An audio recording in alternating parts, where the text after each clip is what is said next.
Bonjour à toutes et à tous. Donc aujourd'hui on se retrouve pour une vidéo spécifique sur le thème des repas de fête. Alors aujourd'hui on va réaliser un filet de turbo qu'on va pocher. Ensuite ça sera servi sur un lit d'épinards avec une purée de butternut, quelques échalotes frites. On va aussi servir donc de la carcasse de notre poisson pour réaliser un fumet de poisson qui nous servira à faire notre sauce. Tout ce qu'on va voir pourra être préparé à l'avance. Comme ça, au moment du repas, vous serez hyper serein et vous pourrez profiter au maximum de vos invités. Allez, on regarde ça tout de suite, plus en détail.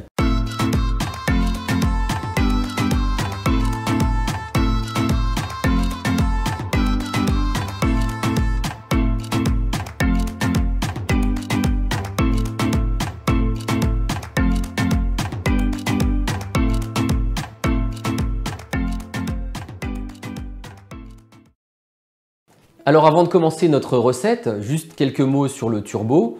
Ici j'ai un turbo, enfin plus précisément un turbotin, donc c'est un turbo en modèle réduit. Celui-ci fait un petit peu plus d'1,6 kg.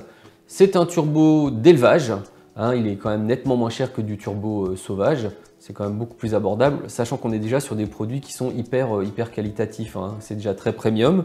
Puisque un turbo, il y a beaucoup de pertes quand on le fait. On va lever les filets et il faut compter à peu près 50 voire 60% de pertes. Donc sur ce turbotin là qui fait 1,6 kg, grosso modo on va avoir entre 650 700 grammes de filet une fois que ça sera levé. Donc prix de revient au final, on est quasiment à 50 € du kilo sur le filet. Vous voyez, ça reste quand même un produit premium. Là, le turbotin, il a coûté environ une trentaine d'euros. La vidéo d'aujourd'hui, c'est qu'une première vidéo sur une série que je souhaite faire sur Noël. Donc n'hésitez pas à vous abonner, ça vous permettra vraiment d'être sûr de ne rater aucune vidéo. Allez, j'ai fait ma séance de racolage. Maintenant, place à l'action. On va lever les filets de notre poisson. Donc 4 filets, 2 ici et 2 en dessous. On découpe ici le long de l'arête centrale. Donc on utilise bien entendu un couteau bien aiguisé et donc on longe, vous devez entendre toujours le bruit des arêtes et vous mettez votre doigt dedans à chaque fois. Vous voyez, on entend bien, on longe l'arête, on longe l'arête, on longe l'arête. Tout simplement, en faisant attention à ses doigts.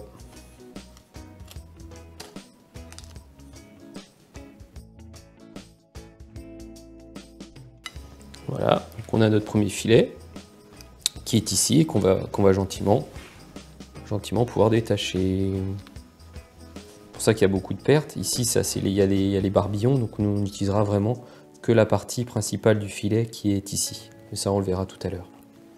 On procède de la même façon ici. Donc on va longer l'arête.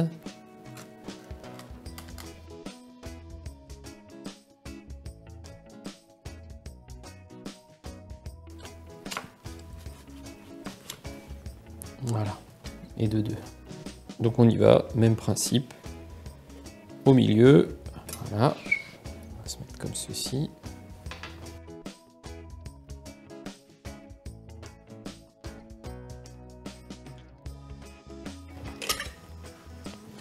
Notre autre filet, le troisième. Et voilà notre quatrième filet qu'on va nettoyer. Donc ici on a nos filets, ici on a nos parures qui vont nous servir pour faire notre fumet. Et on va juste terminer donc de nettoyer les filets, tout simplement. Nos parures sont ici. On va encore les rincer une fois à l'eau claire. Et ensuite on pourra s'occuper de faire notre fumet de poisson. Donc pour les parures, c'est tout simplement l'arête centrale que j'ai coupé en petits morceaux. Le reste de morceaux de tête, etc. Nos arêtes et nos parures sont ici bien propres, on les a bien rincées. On va pouvoir réaliser maintenant le fumet de poisson. Pour réaliser le fumet, bon, je vous mettrai tout dans la description de la vidéo. Un oignon, une échalote, une carotte, un petit peu d'ail et un bouquet garni. Ça, c'est des bouquets garnis que je réalise à l'avance, que je congèle ensuite. Je vous mettrai une petite vidéo dans un coin si jamais vous voulez voir comment le réaliser. Vous allez voir, c'est quelque chose de super simple à faire et c'est vraiment hyper pratique. On mettra un petit coup de noix liprate dedans, juste pour déglacer. C'est vraiment optionnel, on peut le faire 100% à l'eau si on le souhaite. Allez, on émince tout de suite les légumes.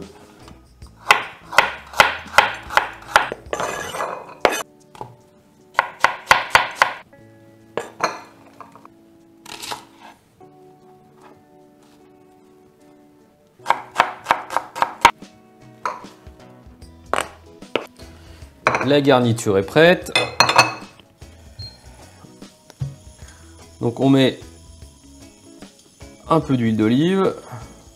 On y ajoute la garniture, donc sans le bouquet garni qu'on mettra à la fin. On le fait juste suer, hein. On ne veut pas lui donner de coloration. Super. Allez, donc voilà, ça a bien rendu son eau. On va ajouter nos parures.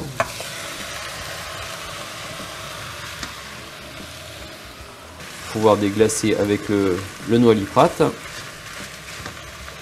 J'en mets pas beaucoup et comme je vous ai dit, c'est optionnel, hein.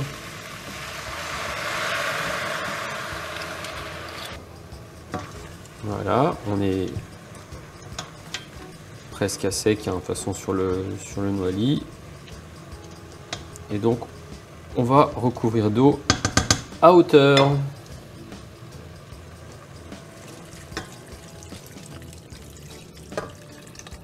Voilà. On ajoute notre bouquet garni. On va pouvoir enlever le plus gros de l'écume qu'il y a au-dessus. Bon, pareil, là, c'est aussi facultatif, hein. On peut baisser un tout petit peu. Donc, on va le mettre à 5 sur tout petit bouillon, 5 sur 9. Et c'est parti pour 20 minutes. Et voilà, ça fait 20 minutes donc, que le fumet est en train de cuire. On va pouvoir maintenant le passer au chinois. On va d'abord passer les gros morceaux. On évitera de presser et de fouler pour ne pas justement trop troubler le fond. Même si là, dans l'absolu, comme je vous le disais, on va s'en servir pour faire une sauce, ça ne serait pas si grave que ça.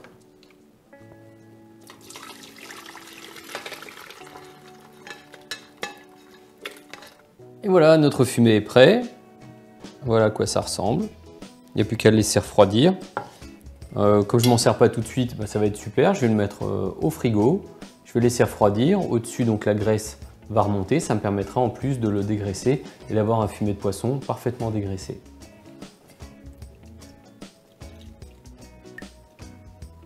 On va pouvoir s'occuper de deux choses qui nous restent à faire, à savoir la purée de butternut et aussi nos échalotes qu'on va faire frire. Alors, je vais vous donner une technique pour faire frire des échalotes en utilisant le micro-ondes. Vous allez voir, c'est vraiment quelque chose qui est redoutable. Ça marche super bien, ça marche aussi très bien avec de l'oignon. Vous prenez donc tout simplement vos échalotes.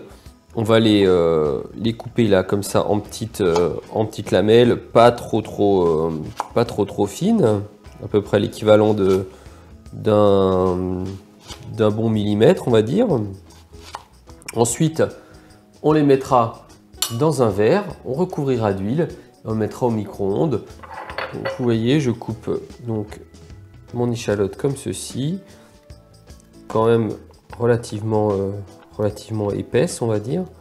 Si je le coupe trop fin, ça va cramer trop rapidement.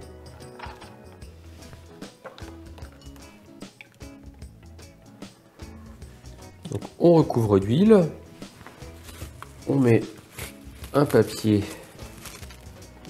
donc cellophane par-dessus.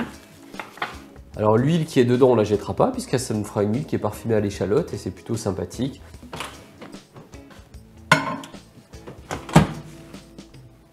Donc là, ça fait 4 minutes au total. Je regarde. Je vais vous montrer le résultat. Donc là, vous faites vraiment très attention. C'est hyper brûlant. Donc voilà le résultat. On continue encore un tout petit peu. Là, ça sera bon. Donc pour vous montrer à quoi ça... Oh putain, c'est chaud. À quoi ça ressemble. Faites bien attention parce que c'est super chaud. Donc là, on va le sortir. Et ensuite, on va le passer.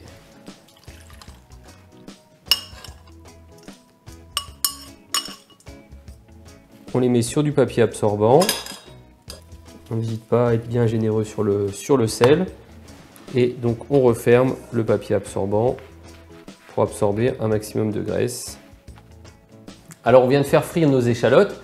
Ça a pris un total de 7 minutes 30. Donc de toute façon, quoi qu'il en soit, vous le surveillez vraiment par petites touches jusqu'à ce que ça ait la coloration qu'on ait choisie. Pour peler une butternut, ce que je vous conseille, après vous faites comme vous voulez, c'est de la couper en tronçons. Et ensuite, on prend chaque tronçon et on coupe comme ça sur le côté. Ça va plus vite, que c'est quand même plus pratique que l'économe. Je vais m'occuper donc de mon échalote. Donc je mets l'échalote dedans. Alors c'est pas une pub pour Thermomix, hein, mais c'est vrai que c'est tellement plus pratique. Au moins en termes de vaisselle, il n'y a rien à faire, quoi.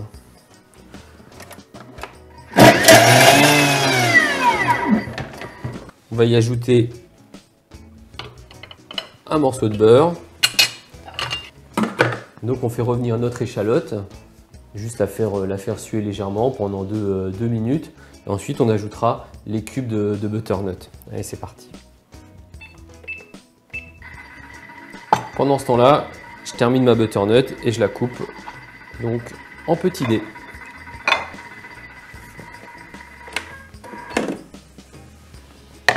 Donc nos échalotes sont revenues, ça fait 2 minutes.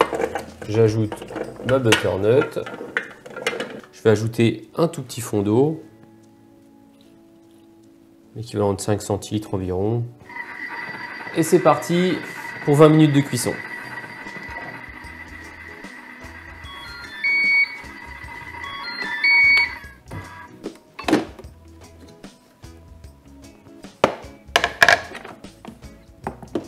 Voilà, c'est cuit. Donc on peut voir qu'au niveau de la quantité d'eau, c'est juste ce qu'il faut. Donc on va pouvoir maintenant le mixer. On va y ajouter un poil de beurre.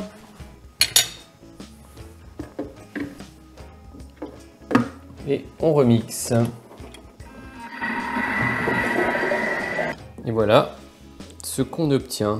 Donc une belle purée de butternut. On va la débarrasser dans un plat.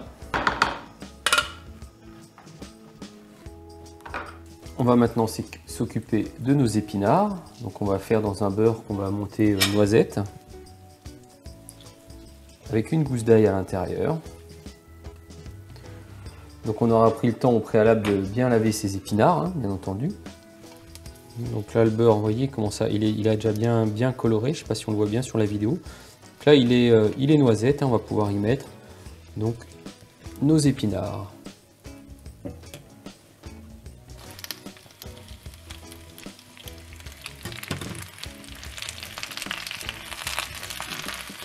Donc là on avait 125 g d'épinards, il vaut mieux compter 100 g d'épinards par personne.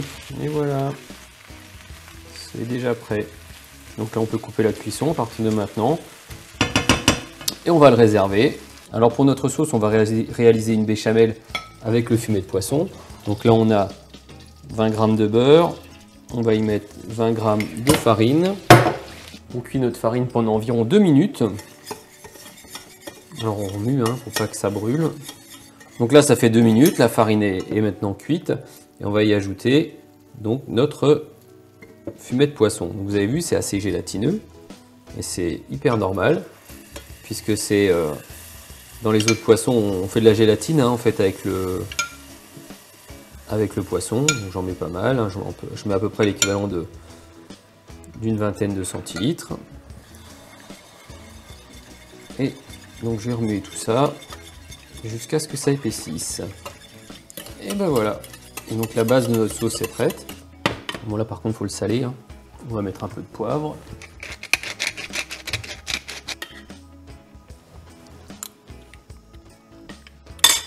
Super. Donc là on a une belle base pour notre sauce. On la réserve au frais jusqu'à ce qu'on serve. Et ici j'ai mis donc 1 litre de lait dans lequel on va faire pocher notre turbo. Donc on va y rajouter 2 feuilles de laurier, un peu de thym, on va y rajouter une gousse d'ail. On va bien sûr le saler comme il faut. On va le poivrer aussi, comme ça sera fait.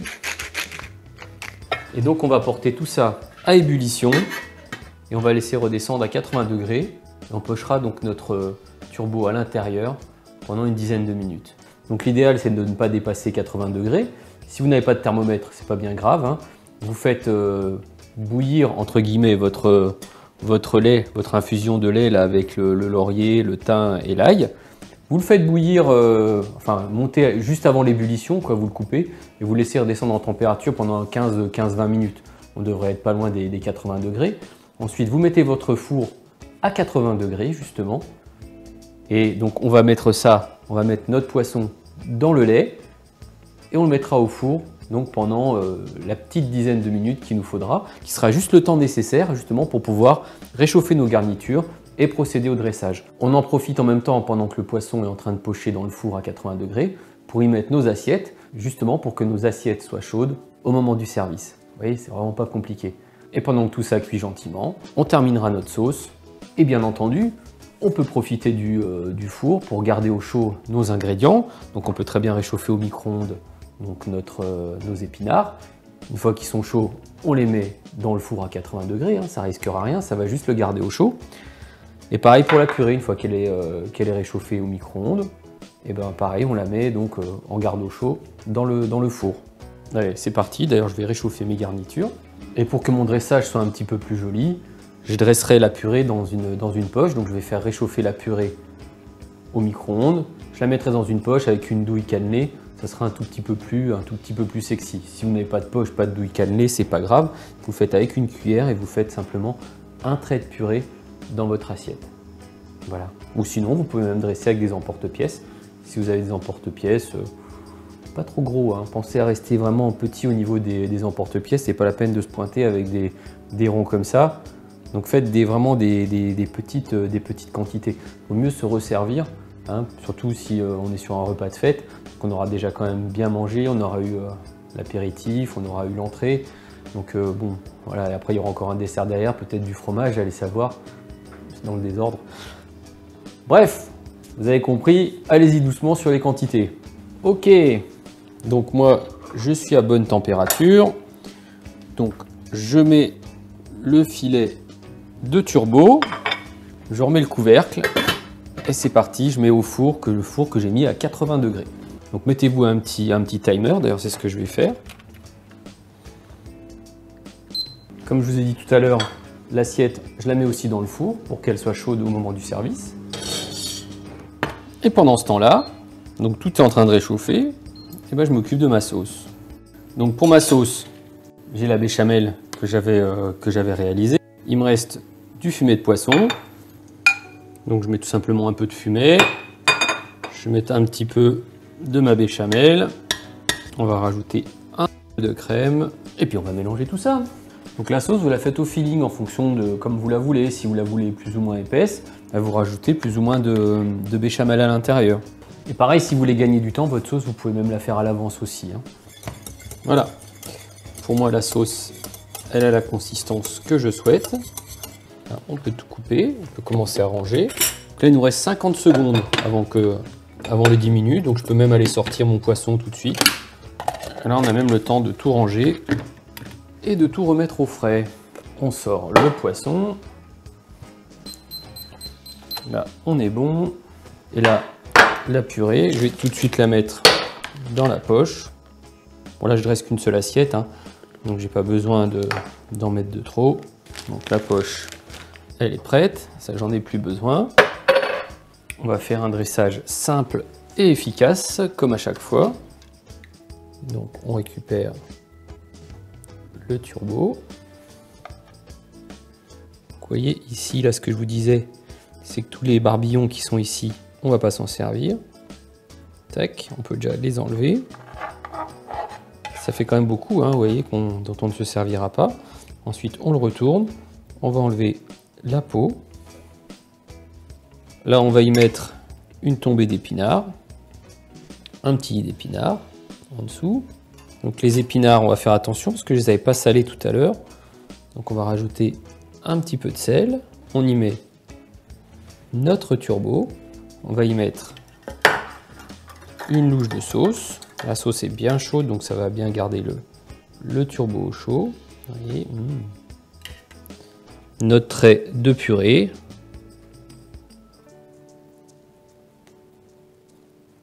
On va y ajouter nos petites échalotes qu'on a fait frire. Voilà, on les ajoute par-dessus. tout simplement. C'est sûr, quand vous devez dresser plusieurs assiettes, c'est pas toujours évident.